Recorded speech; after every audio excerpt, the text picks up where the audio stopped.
topic is the historical black colleges in the 21st century.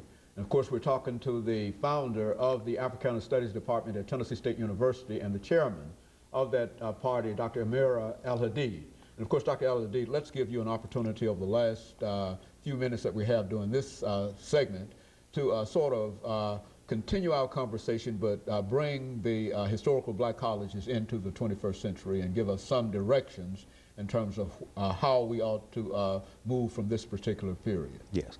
Well, let's say this, Dr. Haney. The question, I guess, is where do we go from here?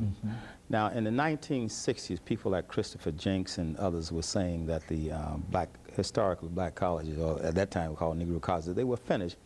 And they were saying that they were finished because integration was creating a brain drain at these historical black colleges. I know, for example, that by the creation of the Black Studies programs in the Department of White Schools, a lot of those initial programs in the department were staffed by people who had been on the faculty at historical black colleges. Nathan Hare, for example, was at Howard, and he was the one who went to San Francisco State and created the first Black Studies department in the country. Sear Lincoln, for example, was at Fisk, and he was brought.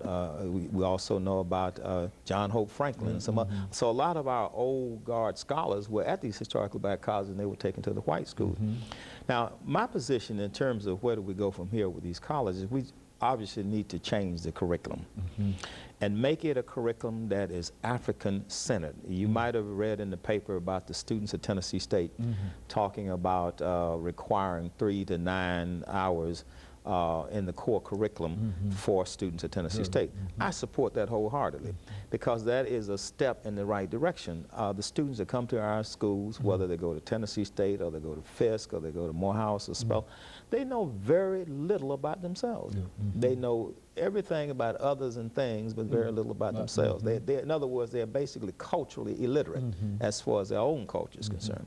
So that when they come to historical black colleges, they come to expecting to learn something about their history, their culture, and to work through their identity issues. And historical black colleges should provide them with that type of academic and intellectual experience.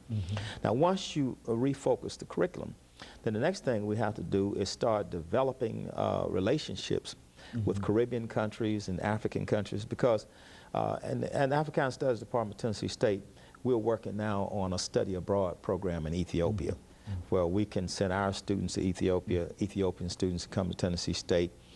We can send faculty over, and their faculty can come here. So we start talking about the basic issues of development.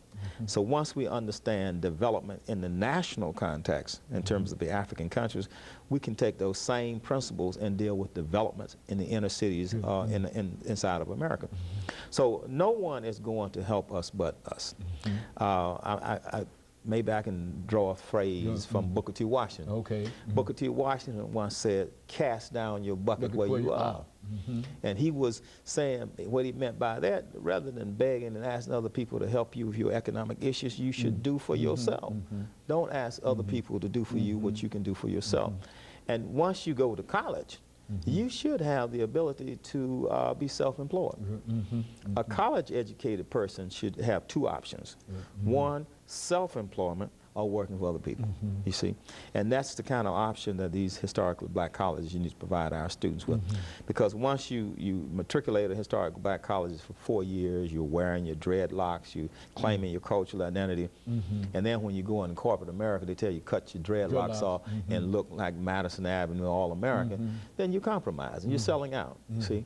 And so we have to stop setting up our young people to sell out once they go to corporate America by giving them another option, giving them the option of self-employment. So if they don't like the politics or the racism in corporate America, they can say, hey, forget that. I'll tender my, you don't have to fire me. I'll tender my resignation and go somewhere on the Jefferson Street corridor and open up my own business and be in control of a mode of production. I'm not going to give my surplus value to you if you don't respect me as a human being.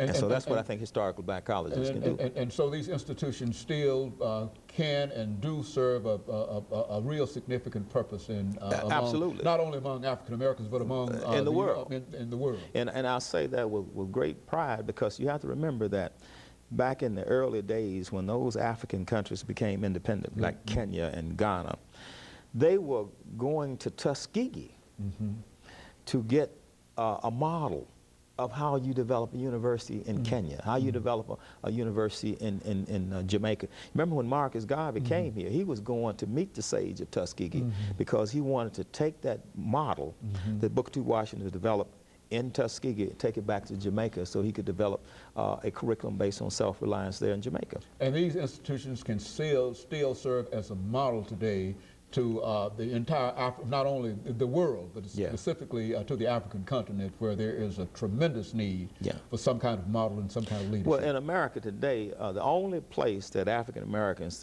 can go to study in a college without being subject to racism and prejudice is historical black college. You don't have to worry about being discriminated against. You don't have to worry about racism. You don't have to worry about prejudice. All the thing you have to worry about is doing your homework and going to the library and being a legitimate human being. It provides that type of environment.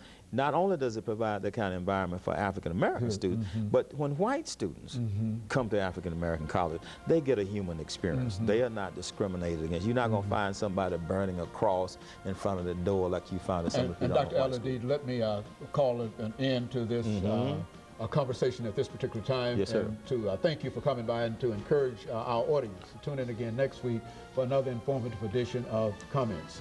And thank you and good morning. Okay. Tonya, you just